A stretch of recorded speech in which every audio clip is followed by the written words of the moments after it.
Hey there, gang. Jim Jacobus here. Welcome to this episode of Your Marriage Matters. We're diving into some really good content here, but before we do, a couple of quick things. One is Christy and I are going to be presenting at the One Night for Oneness, Grace Point Church in Portland, Texas, next Friday night, February 23rd. And we'd invite you guys to join us there. It's going to be a great event. Going to be a lot of fun. We'd love to have you there if you're in the area. Second thing is you'll notice we have shifted back to behind computers, made the decision that we feel like our best strength is presenting real hard, heavy duty, how do we get better content instead of sitting around and having a discussion about marriage behind with a beautiful background. So anyway, we hope you enjoy the change. Let us know what you think. Let's jump into the content. Take care, gang. It can also be not the big things that you think of. It can be things like you thought of me and you bought me a candy bar, or you thought of me and you saw something and you gave that to me. And it's that kind of gift that we can mean. It doesn't always have to be real expensive stuff, but it's just that you were thinking Still about got a lot to learn, and I'm excited to learn more. right. I think when we first got married, we didn't have a clue what real love was. Hey there, gang. It's Jim And Christy. Jacobus with Your Marriage Matters. And babe, first things first, we just celebrated Valentine's Day. Certainly did. Number 37. And number 37. Mhm. Valentine's Day and anniversary number 37. Babe, it wasn't a fancy Valentine's Day, but I thought it was a great one. I think one of the things that makes Valentine's Day special is when it's unique or when it's different. For sure. And I think we're really fortunate in that we've got to do some really cool Yeah. experiences. And maybe it's different because I'm not one who really likes fancy meals and everything. That's more up your alley. So maybe it was fine Well, with me that we went to IHOP, IHOP, yeah, that's a fancy. Oh gosh, fancy I meeting. slept like I was in a coma. So, But anyway, gang, welcome to the podcast. Welcome to this particular episode. We are dedicated to helping you build the kind of marriage that you dreamed of when you said I do. And that's what we're here, and that's what we're all about. Today, we're going to talk about one of our favorite subjects, and that is of love languages. And babe, on a scale of 1 to 10, where would you rate our understanding of love today? I would think that I'd be around maybe an 8. What An about 8? you? Yeah, I mean, whenever we do these things, I tend to rate our experience higher than you. That's true. Seems like every time. I would say probably a 9, but the point is, and I think your point is, we still got a lot to learn, and I'm excited to learn more. Right. I think when we first got married, we didn't have a clue what real love was about. And again, I feel like we're going to learn more, but I don't think I had a clue what love was all about back in those days. Right. And I think when I'm looking at the title, I almost want to say we didn't have a clue, and sometimes we still don't have a clue. For We're those working on people who said y'all have got to be experts, even though I have counseling degrees behind my name, I still never want people to think I'm an expert. Still working on it, trying to figure it out. So Yeah, for sure. And so, gang, welcome. We're glad you're here. We really have what I think is a strong podcast for you today. We got some great information in there. We're going to challenge you a little bit with some stuff, but you might notice we are not sitting outside by our beautiful lake. We have decided to move back behind the computers, which creates its own problems. But babe, trying to video outside presents all kinds of challenges. that Oh with gosh. weather and just different noises and stuff, yes, it's a little bit more controlled inside of our offices. So Yeah, they say be careful working with kids and animals. Well, I would add weather to that because you never know what it's going to do. And it kind of limited us. But reality is we've kind of made a philosophical shift in what we're doing. Exactly. We don't feel like our strong suit, although we can do it, is sitting around just chatting. We feel like our strong suit is teaching. And this tool allows us to use slides and things like that. And babe, I'm actually excited to get more back over on the teaching side of everything. Right. I'm not sure how you feel about that, but I'm excited about it. Oh, definitely. I think one of the things that is something that you've said is this is where our heart lies Yeah. too. We feel a bit more competent at it, but we also think that we can share information that we've learned as we're still continuing to grow and learn about marriage and love and ourselves and each other. Sure. And we're continue to learn about YouTube and Facebook and all of those things. And again, I think you're going to see some things coming out of here that may be back outside. I know I want to do a series of shorts on marriage related things, 30 seconds, 60 seconds, 2 minutes, stuff like that. Babe, I know that maybe I can get you behind the camera to do some of those as well. Being on camera is not my favorite thing, but Well, we'll give it the old college try. yeah, well, and it'd be fun. We'll have a good time with that. We're going It'll to be shoot some stuff from the patio. So, Mhm. anyway, so today we're going to talk about making each other feel loved. And I have used this particular setup in training for years and years and years right now. And so we're going to use it when it comes to our experience or our understanding of making somebody else feel loved. And we are either a UI, which I call an unconscious incompetent. Babe, I don't think anybody's watching the this YouTube video or watching this podcast, listening to this podcast, that is an unconscious incompetent, because they typically don't try to learn anything. But have you seen couples that were unconscious incompetents when it comes to marriage or making each other feel loved or any of Well, the marriage related skills? Well, I think when you look at the definition, they're not any good and they don't know why they're not any good. Yeah, And so I think most time when people are seeking help or wanting to come forward, they have the desire to learn. They have the desire to grow and get better. So I think that's probably not as popular as some other types of categories of this. I think there's a lot of times when people don't realize how they sound. And yeah, sometimes I've seen this kind of maybe in more political debates where people don't really know what they don't know. And it can be dangerous when you start spouting off things as an expert and you're yeah. not. So, anyway. Well, so we really believe in being transparent, babe. Would you say that we ever spend any time in this category? Oh, yes. Oh, yes.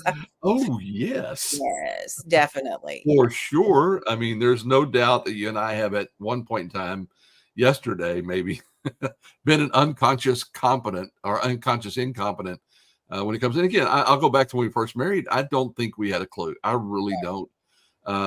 We loved each other. I think as who says calls it the tingles. Is that Dr. Oh, Chapman? Dr. Chapman. Yeah, we had the tingles, that's for sure.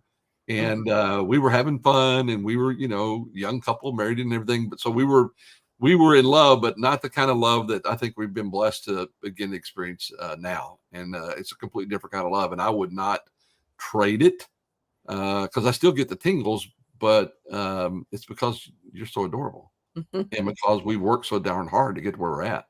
Mhm. And that creates a completely different kinds of tingles. So that's the first category. The second category is what we call an unconscious competent. We're good at making each other feel loved, but we don't really even know why. Mhm. Babe, I would say the majority of couples actually fall into this category. Is that they can make each other feel loved because of things they've learned and everything, but they don't even really know why it's working. Mhm. Is that fair to say? You think? I would think so. I think one of the things that, being competent at something does require an ability to, know why you're good at what you do. But sometimes we have natural gifts, talents, and abilities that we really don't know why, but maybe in our personality, we're a giving, loving, nurturing person. Yeah. And you can be good at showing love, but you're really not, maybe don't have all the skills that you would when you go into the awareness category. Right. And so our goal today, gang, is to take you from an unconscious competent to a conscious competent. We want you to be really good at making each other feel loved and know why you're good at it. Mhm. And we're going to give you several examples here. We're going to dive into one that I know is one of your favorites, babe. But to me, this is where serious couples desire to get to. In other Mhm. words, that's my goal. I want to be the best version of myself I can possibly be. And that means I want to learn how to love you and love you as well as I can possibly know today. And that's why I think this is so exciting, because I can learn more tomorrow. I mean, we're learning some new stuff right now I'm really excited about. But Mhm. to me, this has got to be the ultimate goal. I don't trust an unconscious competent in Mhm. myself, and I can be there any day. That's for sure. Because one, I don't know how we got there, which means I don't necessarily know how to find my way back. and I sure as heck can't make it happen over and over again because I don't even know how it happened in the first place. But Right. this particular category, this is where we know why and we can repeat it. And Hmm. hey, guess what? We can teach it as well. Yes, so true. Yeah. So I think you're going to take this first one, the 5 love languages. Right. That's And one of your favorite things. it is. I like it because I think people can easily identify with it. It's simple information to grasp. And when you see how the descriptions read out about the different types of lung languages, a lot of times without even taking a quiz, you can kind of say, yeah, that tends to be me. Yeah. So the love languages were established by, as you said earlier, Dr. Gary Chapman. And he's gone on to do the 5 languages of an apology, and what he's looking at is how we communicate and how we give and receive love. And why this can be important is because that's how we speak to each other in a lot of ways through nonverbal, sometimes communication in other ways. There, as an example, there's words of affirmation where people will like or give words that are kind or reaffirming. There's also acts of service where I get and experience love because I do something for you that probably you could do for yourself. I wash the dishes, I mow the yard, I bring you coffee, any of those. And those examples wouldn't be us because we don't have a yard to mow. We don't like coffee. I guess we do wash the Good dishes. dishes, that's We for do sure. dishes, But but yeah, when you talk about this, again, this is not my love language, and so I don't really. I'm not. I don't mind. I appreciate when you do things for me, but it's not something that makes me feel loved. But I know it's one of yours for sure, and that would be stuff like making the bed, helping out around the house. I mean, all kinds of things that you cherish more than I do, mhm. and this would be one of yours for sure, right? I It think. would be it would be in one of the, it's either top or number 2, a real close Yeah, number 2. I think I know what number 1 is. We'll get there in just a second. And So, when you look at it, I think it was a season in life where there was so much going on. I was in grad school yeah, and working full time and carrying some counseling clients as well. And so when an act of service was performed, it was one thing less that I had to worry about. okay, So it really was you not just speaking my love language, but being aware enough to say she could use some help in regards to this. yeah. So yeah, it's definitely amongst one of my top. My top, And then there is I think is probably going to be gifts. And it's not oftentimes people say, "Oh, I don't want to admit it's gifts," so I'll admit it. A lot of times it's how I experienced love when I was growing up. My mom used to give us gifts for every holiday. And I don't mean just the big ones like Christmas and birthdays, but Easter, St. Patrick's Day. I think we got something for Cinco de Mayo. I don't know, but she would give us gifts as a way of showing love, and my mom to this day still loves to give people gifts, yeah, and, gifts can also be not the big things that you think of. It can be things like, you thought of me and you bought me a candy bar, or you thought of me and you saw something and you gave that to me, and it's that kind of gift that we can mean. It doesn't always have to be real expensive stuff, but it's just that you were thinking about me. yeah, I was just say, "Hey, I saw this and it made me think of you, and so I got it for you." Exactly. Yeah, Exactly. cool. And Okay. then there is, Your favorite, uh, which is physical touch. And in a lot of ways, that was on my lower one. And I had to become very aware that you like having holding hands or me to reach out and touch you and everything too. So physical touch for you was a way of communicating love and affection. yeah, So again, we talk about this all the time in our workshops and all that. We are on the road a lot. We drive in our truck a lot. We haul our RV a lot and everything. And it just is electric when Christy will just reach over and hold my hand or put her hand on my shoulder. I just get it's like it literally it's like an electric charge whenever she does that. mhm. And that's I want to. It is definitely my number one. Mhm. I don't mind the others, but it's for sure my number one for Yeah. And without it's any doubt. without a doubt. And one of the things last week when we were doing the Cupid challenge, one of my favorite um, challenges was the foot massage. Yeah, And so, there's a lot of times where we can have certain things that are appealing to us. And maybe it's not what we would consider our primary love language, but it does matter, and it does feel good, and all that stuff does communicate love and affection. You know what? I skipped quality time in there. Right. And quality time, I think for some people is very important, just hanging out together. I hear a lot of my young couples said, "Oh, I just, get energized by hanging out in quality time." We could both be in the same room doing something different, but they like spending time together. Yeah. And I think this is one that we're really lucky in, is that we have a lot of quality time together. Yeah, and So, I think one of the challenges couples run into is when they really get into that time starved marriage phase where they're both going 90 miles an hour and you got kids and jobs and all of that, is that quality time suffers. And if there's like none of it, we really recommend that couples set time apart for quality time, even if it's not one of your top love languages, right. because there are things that come out of that you can't get in any other way. And so Mhm. there's the 5 love languages, guys: words of affirmation, acts of service, gifts, quality time, and physical touch. But we make some big mistakes whenever we do this. Babe, walk everybody through how we mess this up. Well, I think that we can make a mistake in assuming that in any way, how we see the world is how our partner sees the world. And Mhm. so if we think, well, I like gifts, so Jim will like gifts, I'm going to just buy him gifts for Valentine's Day, then we're going to make a mistake in that it's like I'm speaking Spanish and you're speaking French. And yes, we can kind of get some good feelings from it, but it's not as effective as if we're both speaking the same language. And like you said, adjusting and making the effort in your spouse's language and everything too. So speak to them in the language that means something to them. So, How and do, how do we learn that? So if we don't do that, how do we learn that? Um, I think to know your spouse's love language, you can do something as simple as ask them which one matters most to you.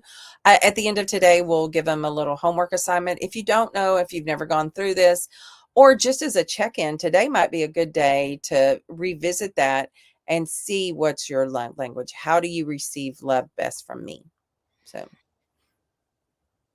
and ask them to define what it means to them. What does quality time mean to you? Oftentimes I hear people that said, "Oh, we can't go on a date night because, all kinds of logistical problems." And I said, "Well, maybe you can't go on a date night, but could you spend 10 minutes together in quality time? Can't go take a walk around the block. Can you just, walk down your street?" So ask them what's gonna matter to them and how they best feel loved. Yeah, I think a really good example of this is, again, one of yours is acts of service, and particularly back, like you said, when you were working on your master's degree, one of the two and everything. If I just started doing things around the house without asking, those would be acts of service, but it might not be the thing that helped you most. It might not be the thing that would make you feel best if I said, "So, babe, what can I do around the house to help you?" And we have conversations like that. How can I be of help here? What can I do while you're gone? And you might have told me to do 3 things that were on my list, and I would do 3 things that you really didn't care about, and I would have totally missed the mark.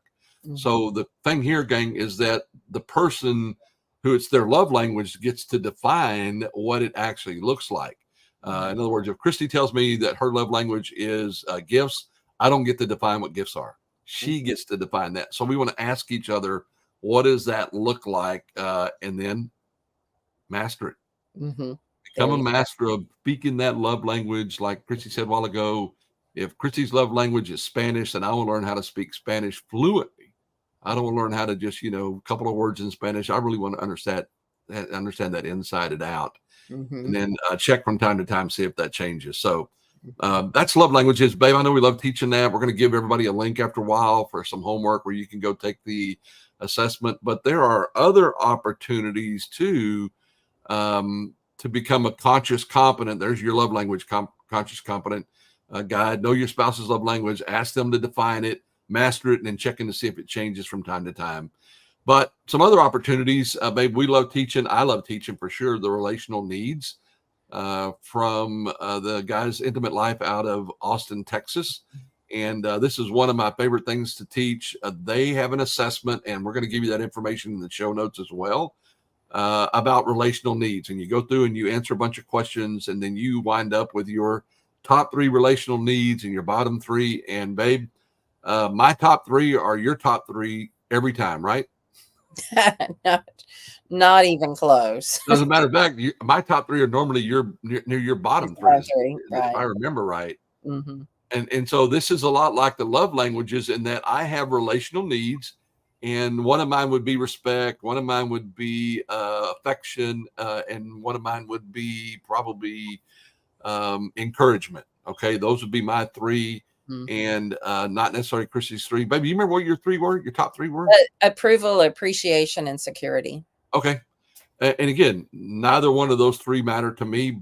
But what happens is same thing as we do in love languages is I try to satisfy Christy's relational needs by giving her the 3 things that I'm looking for, and totally miss the mark. And then she would do the reverse for me. Does not work whatsoever. So again, we're going to give you a link to go take that assessment, if you will. We actually did a podcast on. I may just link you to the podcast. The assessment is there, and it walks you through how to do it all. And then again, just like in the love languages, babe, I'm going to sit down with you and say, here's my top 3. You give me your top 3. We'll talk about the bottom 3, just so we don't waste time doing any of those. But Hmm. then I'm going to ask you in your case, what does what was your top one there? What Approval. approval? What would approval look like to you? All right, is Just that words? Is that actions? What would that look like to you? Well, in several ways, it would be that you accept me as a person, approval, acceptance, like you approve of who I am and everything. And a lot of times when we think of approval, we think of people who get like, their actions approved of. Yeah. They accept you for who you are too. So that's kind of the approval and it's important that you define it, because one of the ones I said is security. And oftentimes people think it's financial security or things like that. For me, security is more like I'm secure in who I am. I can trust you. Yeah. So that's why it can be important to define the words or statements from the assessment that mattered most to you. So, Yeah, and there's an awful lot of information there in that podcast that we did. Like I said, I'll link to that. You'll be able to go back and listen to it if you want to. But again, this is just another area where we can really learn an awful lot about each other. We can learn what makes somebody else's relational feel like their relational needs are being met. And when our needs are being met, we feel loved. mhm, When our needs are not being met, it's typically the beginning of most of our disagreements or arguments. And if we can avoid that by simply saying, "Hey, I want to make sure that I meet those needs," then household becomes a lot nicer place, a lot more friendly, a lot more fun. And babe, I like the idea that we're both committed to becoming the best understander of each other. In other right. words, I make you feel loved simply by saying it matters to me that I learn this stuff. It Mm, matters to me that I would know what your relational needs are. It matters to me that to you that I would know what your love languages are. And so there's a lot of opportunity there. Here's another opportunity, and baby, this is one of my favorites. Okay, is personality styles. The disc model. There's several different models out there. There's disc. There's analytical, amiable, driver, expressive. There are the animals. There's all kinds of different ones out there. Colors. We do a lot of work in my consulting business using disc, and it's simply very easily put. D stands for how we handle problems. I is how we communicate with each other. S is the pace at which we do things, and C is our attention to detail. Um, and we are so lucky. You and I are exactly the same on our DISC. Once again, no, not at all. Not Because really. Right. The first one is how we handle problems. You tend to be very direct. I, on the other hand, are not direct at all. So you're a high D. I'm Yeah. a very low D. So that's Yeah, so that means that when it comes to problems, I tend to just bull through it and everything, like a runaway train on a train track, and you're more like, "Hey, let's wait a minute, let's think about it." But mhm, here's the deal, all right? Whatever your DISC is, there are pluses and minuses to both the high Ds and the low Ds, mhm. and we'll talk about that here in just a second about how we take advantage of that. I is how we communicate. Now, this one we're on the same page. Right. We're both high eyes. We are both high eyes, and learned that right off the bat. One of our first road trips was to New Orleans. We talked all the way there, all the way back, talked about things that mattered, things that didn't matter, and never ran out of conversation. And to this day, we're both still talking. And it's one of the things I love about you is that our communication is pretty open and transparent for the most part. Mhm. And even that, though, we're getting better at. So S is the pace at which we do things. And again, here we are. We both have the same pace. No, no, no. No, we do not. I do things very quickly. You're a little more cautious.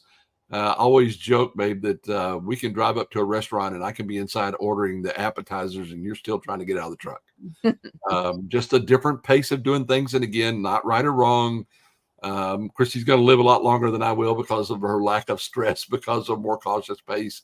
But again, there's pluses and minuses. I get things done faster, but I make more mistakes. Christy's a little more cautious, fewer mistakes. And so there's plus minuses there. And then our attention to detail, we're both about the same on that, a little bit below the midpoint. Neither one of us have really high attention to detail like a engineer or an accountant would, Mhm. which is why we hire people to do our accounting and stuff like that for us. So this is again an area where there's four different factors, and we can be completely on opposite ends of the spectrum, and it can create a lot of conflict. I mean, babe, I think a lot of the things that you see counseling are a byproduct of just a simple difference in their personality style. Right. And I think one of the things that's really cool is in the part where you just said it, the fact that we're different adds strength to the group. And when I was a manager and I hired everybody who was like me, everybody was back to the other personality styles, amiable. So we had outstanding customer satisfaction scores.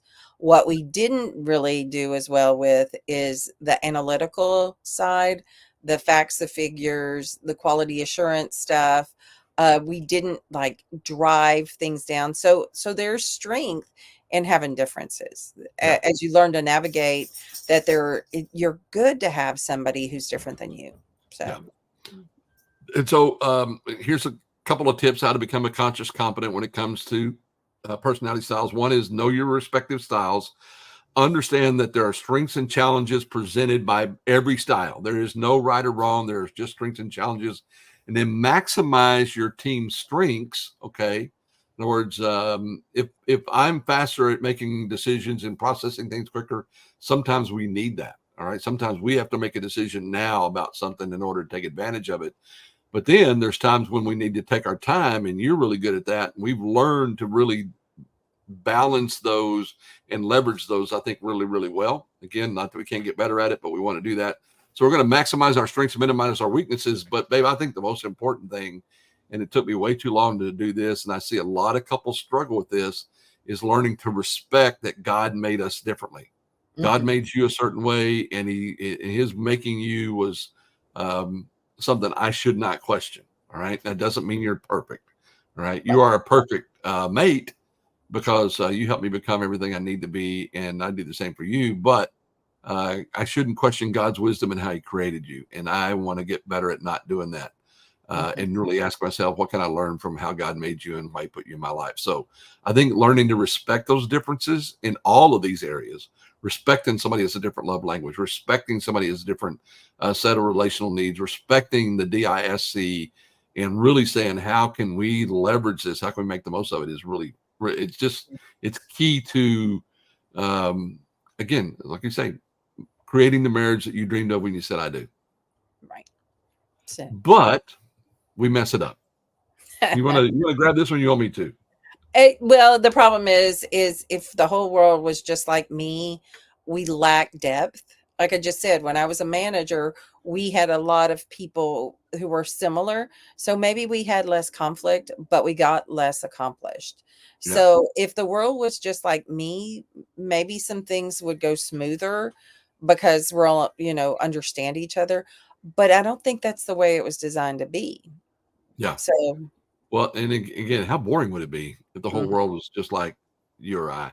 Yeah, Right? Be there's boring. strength in our differences and our diversity. Yeah, The fact that we see things different, I think is a good thing. And anytime somebody tries to make somebody change to become more like them, there's where the danger lies. Is there yeah, they might not be wired that way. Yeah, I put the next slide says one of the problems is, and how many times have you heard this? How many times have I heard this? If my wife or husband would just do things my way. Mhm. We get along a Yeah, lot. right. Yeah, you got it all figured out, cowboy. Mhm. If she would just do everything your way, you just everything would be hunky dory, right? Mhm. Well, Yeah. babe, that lack of humility tells me that they don't even have a clue as to how Mm. marriage was designed to be, because that's not what this is all about. This is about you and I bringing our best to the table and seeing the best in each other and taking advantage of that. So, Right. those are the problems, among many other problems that you'd find in all this. But here is what, babe, I think is the opportunity in becoming a conscious competent. One Mhm. is, and you said it earlier, we're going to have a stronger team. All right. We're stronger. You and I are way stronger together than either one of us are individually. And we're both pretty strong people.